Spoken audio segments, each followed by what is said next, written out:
नमस्कार प्यारे बच्चों, आप सभी को दीपोत्सव के इस प्यार भरे त्योहार की ढेर सारी शुभकामनाएं। ईश्वर से आशा करते हैं आपके जीवन में भी इसी प्रकार के जो जगमगाते जो दीपक है, जो खुशियां हैं, वो इसी प्रकार से लाइफ में बनी रहे हैं। और इसके अलावा आज सभी प्यारे बच्चों को टीम इंडिया की पाकिस्तान के ऊपर बहुत ही शानदार जीत की भी शुभकामनाएं। दोस्तों, हमारी सभ्यता का जो टॉपिक है उसका जो अंतिम चरण है बेराट सभ्यता, जैसे कि आपको दिखाई दे रही होगी, उसको हम करने जा रहे हैं। मात्र 10 या 15 मिनट का वीडियो है और इसके माध्यम से हम इस सभ्यता टॉपिक को फिनिश कर लेंगे है। तो चलिए शुरुआत करते हैं दोस्तों। ये जो बेराट सभ्यता है, बेराट सभ्यता के अंतर्गत सबसे पहले हम पढ़ेंगे इस सभ्यता के उपनाम क्या क्या है। बेराट जो सभ्यता है, इसी सभ्यता के उपनाम की बात करेंगे तो इस सभ्यता को कह सकते हैं क्या, मौर्य युगीन सभ्यता है। एक नाम तो क्या है, मौर्य युगीन सभ्यता है। इसको मौर्य युगीन सभ्यता भी कहा जाता है। इसके जो अतिरिक्त है, इस सभ्यता से यहां से महाभारत कालीन साक्ष्य मिले थे। यहां से महाभारत कालीन सांस्कृतिक साक्ष्य है, महाभारत कालीन सांस्कृतिक साक्ष्य है, वो यहां से प्राप्त हुए हैं। और इसके जो अतिरिक्त बात करते हैं, इस सभ्यता को एक नाम दिया था, बेराट की यात्रा को एक नाम दिया था किसने, पार यात्रा है। सुनिए, पार यात्रा पढ़ेंगे तो ये जो नाम दिया है वह किसके द्वारा दिया गया है, तो नाम आएगा चीनी यात्री ह्वेनसांग। कहा जाता है कि चीनी यात्री ह्वेनसांग ने बेराट की जो यात्रा की थी वह कब की थी, 634 ईस्वी के अंतर्गत की थी। इसने बेराट की यात्रा की थी 634 ईस्वी के अंतर्गत है। इसने कई सारे नाम दिए थे, सुनिएगा। इसने बेराट की यात्रा को जो नाम दिया था वो नाम क्या दिया था, पार यात्रा कहा था। एक ये विशेषता है, इसने इसको ये नाम दे दिया है। दूसरी बात करते हैं, इसने बेराट का जो क्षेत्रफल बताया, चीनी यात्री ह्वेनसांग ने बेराट का क्षेत्रफल बताया तो वह कितना बताया है, 2.5 मील। तो इसने इसका जो दायरा बताया है वह बताया है 2.5 मील का बताया है। इसके अतिरिक्त है ह्वेनसांग ने यहाँ से जो बौद्ध मठ प्राप्त हुए थे, उन बौद्ध मठों की संख्या भी कितनी बतलाई है, तो 8 बतलाई है। और एक बात करते हैं, चीनी यात्री ह्वेनसांग ने या जो थार का मरुस्थल है या जोधपुर का दक्षिणी भाग जो रेतीला क्षेत्र है, उसको क्या कहा था, गुर्जरात्रा कहा था। तो राजस्थान के थार के मरुस्थल को गुर्जरात्रा भी किसने कहा, ह्वेनसांग ने। 634 में यात्रा की थी। यहाँ से बौद्ध मठ कितने मिले थे, 8 इसने संख्या बताई है। और इसने बेराट की यात्रा को क्या नाम दिया, पार यात्रा कहा था। और इसने बेराट का जो दायरा बताया है वो कितना बताया, 2.5 मील का। लेकिन ध्यान रहे दोस्तों, 2.5 मील है। राजस्थान में एक 2.5 कड़ी के दोहों की रामलीला है, तो 2.5 कड़ी के दोहों की रामलीला है, उसका फैक्ट भी पढ़ोगे। राजस्थान के अंतर्गत एक ऐसी देवी है जो एक दिन में 2.5 प्याले शराब को सेवन करती है। तो एक दिन में 2.5 प्याले शराब का सेवन का नाम भी आता है। राजस्थान के अंतर्गत हम बात करते हैं, एक दिन के 2.5 दिन का जहां पे उर्स लगता है, और नाम दे दिया उसको क्या है, 2.5 दिन का झोंपड़ा है। और 2.5 जो साके हैं वो कहां पे हुए थे, तो बेराट का जो दायरा बताया वो 2.5 मील का बताया है। लेकिन ध्यान रहे, राजस्थान के अंतर्गत जो 2.5 जो साके हुए थे कौन से दुर्ग में हुए थे, तो वह दुर्ग कौन सा है, जैसलमेर है। राजस्थान में 2.5 दिन का झोंपड़ा सभी को पता है कि 2.5 दिन का झोंपड़ा है कहां पर, अजमेर में। लेकिन यहां पर जो उर्स भरता है 2.5 दिन में पूरा होता है, वह उर्स किसका है, पंजाब शहर का यहाँ पे उर्स आ जाता है। एक ऐसी देवी जो एक दिन में 2.5 प्याले शराब का सेवन करती है, तो मैया का नाम क्या है, जीर्ण मैया है। और 2.5 कड़ी के दोहों की जो रामलीला साथियों, तो उसका जो केंद्र बिंदु है तो वह कौन सा है, मांगरोल है। और ये जो मांगरोल पड़ता है कहां पर, 12 में पड़ता है। और जो अभिन्न हरि थे, मांगरोल पड़ता है 12 के अंतर्गत है। बात करते हैं, मांगरोल के अंतर्गत ही कोटा प्रजा मंडल का पहला अधिवेशन हुआ था। तो कोटा प्रजा मंडल का पहला अधिवेशन कहां पे हुआ था, मांगरोल 12 में ही हुआ था। मांगरोल जो 12 है, इसके अतिरिक्त भी और विशेष खूबियों के लिए चर्चित है। क्यों खास है, राजस्थान की सबसे पहले राइट टू रिकॉल, राजस्थान में सबसे पहले राइट टू रिकॉल का जो प्रयोग किया गया था, इंप्लीमेंट किया गया था, वो कहां पे किया गया था, मांगरोल 12 के अंतर्गत पालिका के अध्यक्ष अशोक जैन के खिलाफ ये पारित किया गया था। और 2.5 कड़ी के दोहों की रामलीला का केंद्र बिंदु भी कौन सा है, मांगरोल 12 है। बेराट का जो दायरा बताया है ह्वेनसांग ने, वो कितना बताया है, 2.5 मील का। ये इसके उपनाम आगे। अब बात करते हैं, बेराट का जो समय बता दिया, बेराट का जो सभ्यता है, इसका जो टाइम पीरियड है वह सुनिए कब से कब तक का है। विराट का टाइम पीरियड है 600 ईसा पूर्व से, 600 ईसा पूर्व से लेकर के 322 ईसा पूर्व है, 322 ईसा पूर्व है। और यह जो सभ्यता है एक प्रकार की बात करेंगे लोहे युगीन सभ्यता है। तो शुरुआत में हमने लिखनी थी, शायद भूल गए थे।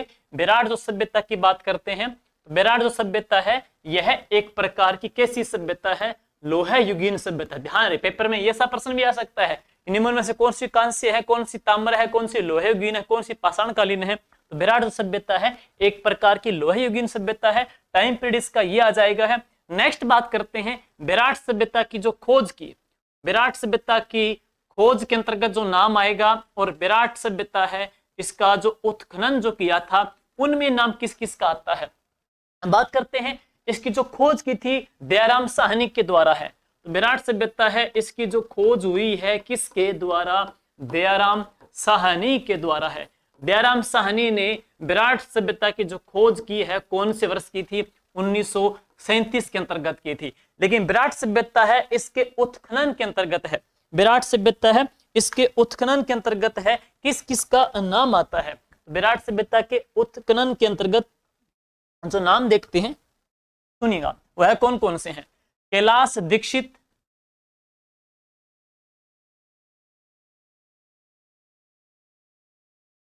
और नील रतन बनर्जी।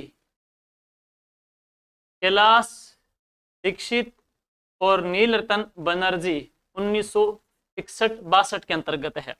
इसके अलावा इसके अलावा हम पढ़ेंगे M N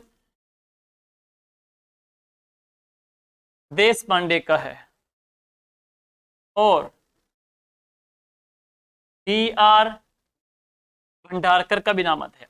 D R Bhandarkar है, एम एन देश पांडे है, नील रतन बनर्जी है, और कैलाश दीक्षित है। तो इन्होंने इस सभ्यता का जो उत्खनन किया है वह कब किया था, 1961-62 के अंतर्गत है। खोज किसने की थी, दयाराम साहनी ने की थी। टाइम बता दिया है, क्षेत्रफल बता दिया है, और यह सभ्यता किस नदी के किनारे विकसित हुई थी, तो वह नदी कौन सी है, बाणगंगा है। बाणगंगा को अर्जुन की गंगा भी कहते हैं, ताला नदी भी कहते हैं, रुंडित नदी भी कहा जाता है। और राजस्थान की पूर्वी मैदानी प्रदेश जो 4 प्रकार की नदियों से बना है, Mahi basin, Banas basin, Chambal basin और बाणगंगा बेसिन, इन चारों में सर्वाधिक जो उर्वर जो रोही का क्षेत्र है वो मैदानी क्षेत्र है, तो वह कौन सा बनाती है, बाणगंगा ही बनाती है। अब आगे चलते हैं, ये सभ्यता है, इस सभ्यता से यहाँ से किस किस चीज के साक्ष्य मिले हैं, तो हमको देखने हैं कि विराट है, विराट सभ्यता से किस किस चीज के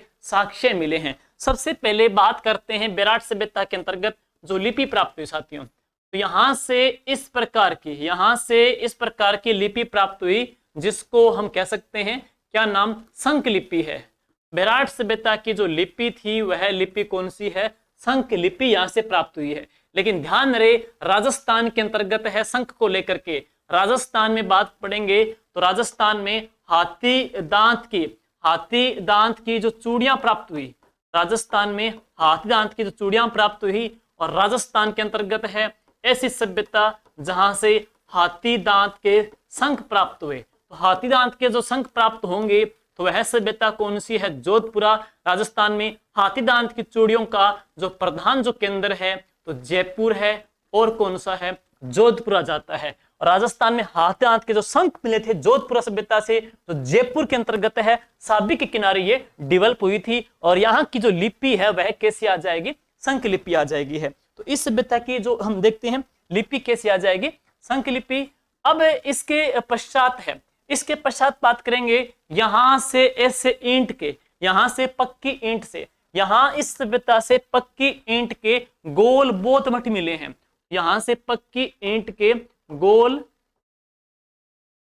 बौद्ध मठ मिले हैं, पक्की ईंट के गोल बौद्ध मठ मिले हैं। और इन गोल बौद्ध मठों की जो संख्या जो बताई गई है चीनी यात्री ह्वेन सांग ने, वह कितनी बताई है, तो 8 बताई है। तो तीन यात्री हवेन सांग ने यहाँ से जो गोल ईंटों के, पक्की ईंटों के जो बौद्ध मठ मिले हैं, इन बौद्ध मठों की जो संख्या बताई गई है वो कितनी बताई थी? 8 बताई है। संख्याओं पे जरा थोड़ा ध्यान देना आप लोगों को है। मैंने आहड़ में भी संख्या बताई थी, इससे पहले मैंने यूट्यूब का एक शॉर्ट वीडियो बनाया, उसमें भी सभ्यता के अंतर्गत 8 का जो महत्व आता है वो भी आप देख सकते हो, जहां से सारी कंफ्यूजिंग आपकी दूर हो जाएगी है।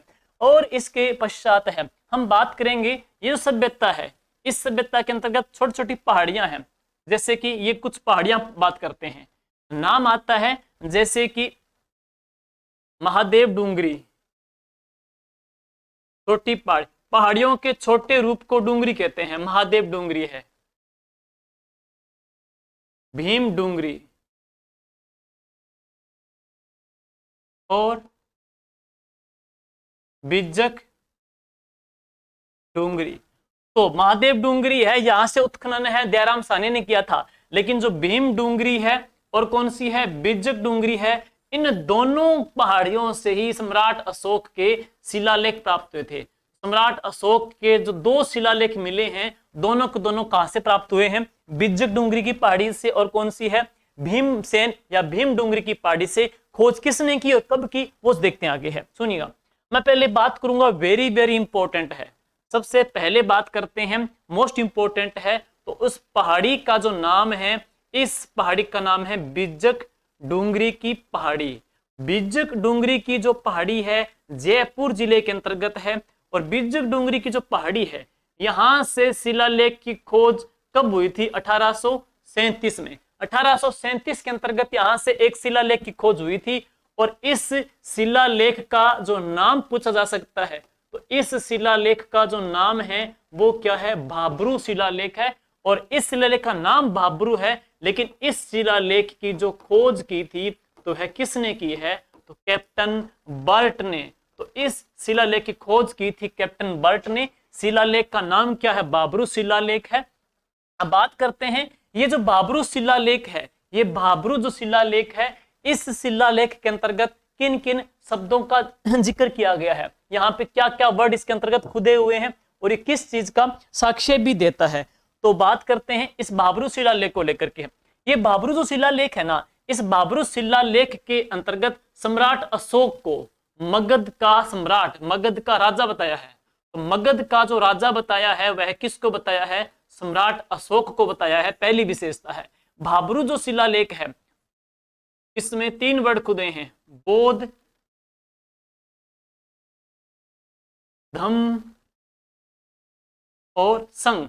तो इस भाब्रू शिलालेख के अंतर्गत 3 वर्ड खुदे हुए हैं, बोध, धम और संग। और इसमें सम्राट अशोक को मगध का सम्राट या नरेश या राजा बताया गया है। खोज किसने की? कैप्टन बर्ट ने की थी। कौन से वर्ष की थी? 1837 में की थी। और कौन सी पहाड़ी से की थी? बिज्जक की पहाड़ी से की थी है, बिज्जक की पहाड़ी से की थी। और हम इसके अलावा कह सकते हैं कि सम्राट अशोक भाब्रू से ही, भाब्रू शिलालेख से ही यह साक्ष्य मिलता है कि जो सम्राट अशोक थे वह थे बौद्ध धर्म के अनुयायी। सम्राट अशोक हैं बौद्ध धर्म के अनुयायी थे। इसकी जानकारी कहां से मिलती है? इस भाब्रू शिलालेख से मिलती है।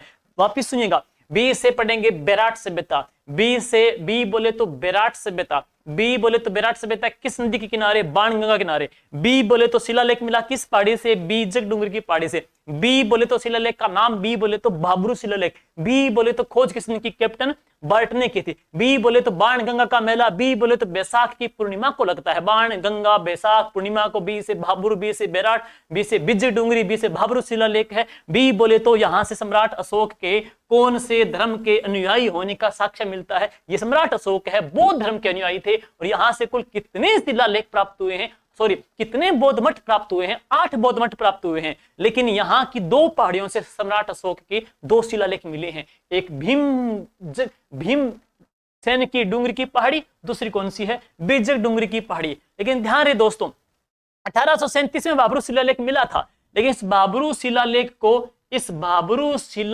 को यहां से 1840 ईस्वी में काट करके कहां पर प्रतिस्थापित कर दिया?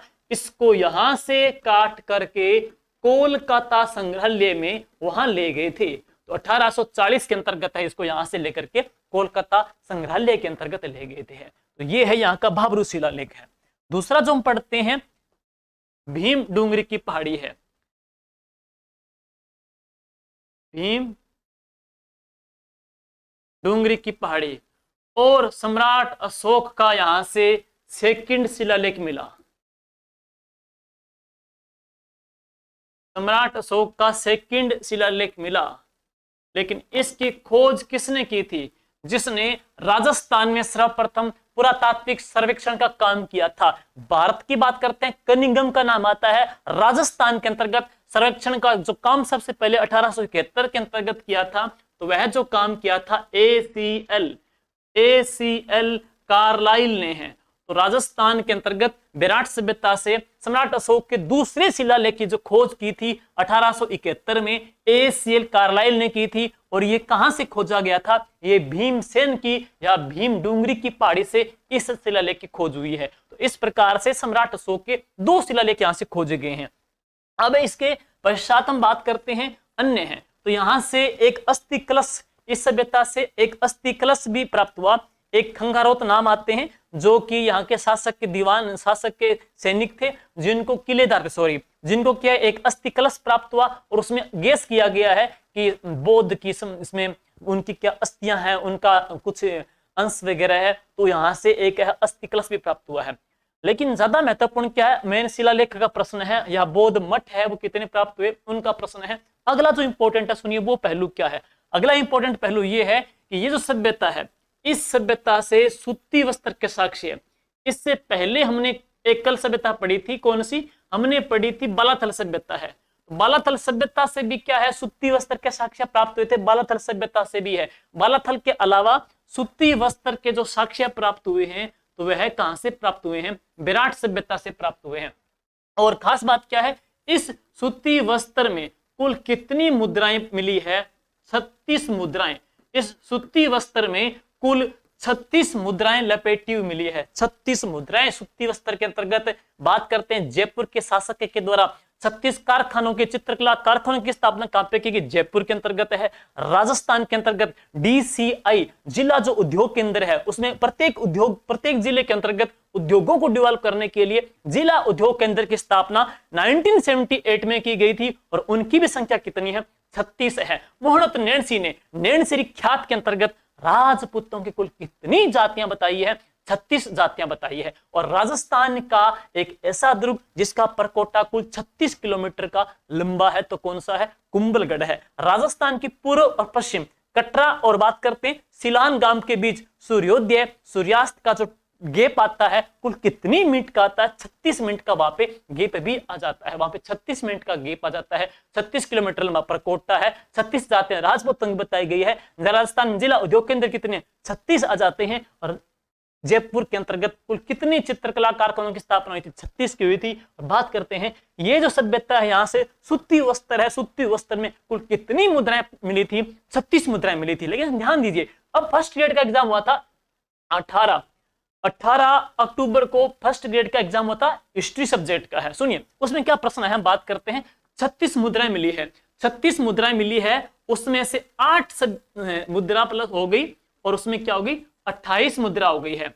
उसमें जो 28 मुद्रा है ना, वो यूनान के शासक मिनेंडर की है। यूनान के शासक मिनेंडर की है। वो कितनी होगी? 28 हो गई है। लेकिन 8 यहां से चांदी की, 8 यहां से चांदी की पंचमारक मुद्रा प्राप्त हुई। तो 8 मुद्रा है वो चांदी की मिली है, पंचमारकों की वो मिली है। और 28 मुद्रा है यूनान के शासक मिनेंडर की मुद्रा मिली है। कुल यहाँ सूती वस्त्र में कुल कितने सिक्के इसमें प्राप्त हुए थे? 36 सिक्के मिले हैं। 8 है चांदी के सिक्के, पंचमारक है, जबकि 28 क्या है? यूनान के शासक मिनेंडर के भी आ जाते हैं। थोड़ी लगभग बातें तो हो चुकी है। अब एक बात और करते हैं, ये जो विराट सभ्यता है, तो विराट सभ्यता की बात करेंगे। विराट सभ्यता का जो विध्वंस है वो किस प्रकार से हुआ? कहा जाता है साथियों कि विराट सभ्यता है, इसका विध्वंस हुआ था एक आक्रमणकारी के आक्रमण से। और आक्रमणकारी की जब बात करेंगे तो हुण आक्रमणकारी का नाम आएगा, और वह कौन है? मिहिर भोज है। सॉरी, मिहिर कुल है। तो वह कौन से हैं? मिहिर कुल है। तो हुण आक्रमणकारी कौन थे? मिहिर कुल है। तो मिहिर कुल के आक्रमण से ये जो विराट है इसका पतन या इसका विध्वंस हुआ था मिहिर कुल के आक्रमण की वजह से। ध्यान दीजिए, मिहिर जो कुल है शैव धर्म का उपासक था। तो मिहिर कुल है शैव धर्म का उपासक था और इसने राजस्थान में एक मंदिर भी बनाया है। तो वह कौन सा बनाया था? बारडोली का शिव मंदिर। और ये बारडोली का शिव मंदिर साथियों कहां पर है? चित्तौड़गढ़ में। लेकिन ध्यान दीजिएगा, बारडोली के पास एक बांध है। कौन सा? केजड़ बांध। और ये जो बारडोली है ना, वो बारडोली कहां पर? उदयपुर में है। इसी उदयपुर के अंतर्गत महाराणा प्रताप की छतरी कितने खंभों की बनी है? 8 खंभों की छतरी बनी है। ध्यान दीजिएगा, बारडोली 2 है। मैं बात कर रहा हूं हुण आक्रमणकारी मिहिर कुल ने बारडोली के शिव मंदिर का निर्माण कराया था, जो कहां पर? चित्तौड़गढ़ में है। लेकिन महाराणा प्रताप की 8 खंभों की छतरी बारडोली में है, केजड़ बांध के पास। और ये बारडोली कहां पड़ता है? उदयपुर में। 8 खंभों की छतरी है। तो ये था विराट सभ्यता का मोटा मोटा क्षेत्र, हमने कुछ पढ़ा है। उम्मीद करते हैं बहुत सी जानकारी आपको इसमें वीडियो के माध्यम से मिलेगी है। और ध्यान दीजिए 3 चीजें हैं। विराट सभ्यता जयपुर के अंतर्गत, लेकिन राजस्थान के अंतर्गत विराट जो दुर्ग है कुंभा ने बनाया था। कहां पर? बदनौर भीलवाड़ा में है। बदनौर भीलवाड़ा में कुंभा ने एक चंपानेर संधि को विफल कर दिया था, 1456 के अंतर्गत है। उसकी खुशी में उसने वहां पर कुशाल माता का मंदिर बनाया, विराट दुर्ग बनाया था। विराट दुर्ग बदनौर भीलवाड़ा में है, लेकिन विराट सभ्यता कहां पे आ गई? वो यहां पे आ गई है। तो उम्मीद करते हैं इस वीडियो के माध्यम से जितनी भी जो सभ्यता आपके सिलेबस में डाली थी वो सारी के सारी यहाँ पे आपकी फिनिश होती है। थैंक यू दोस्तों, और आप सभी को एक बार पुनः happy Diwali. God bless you.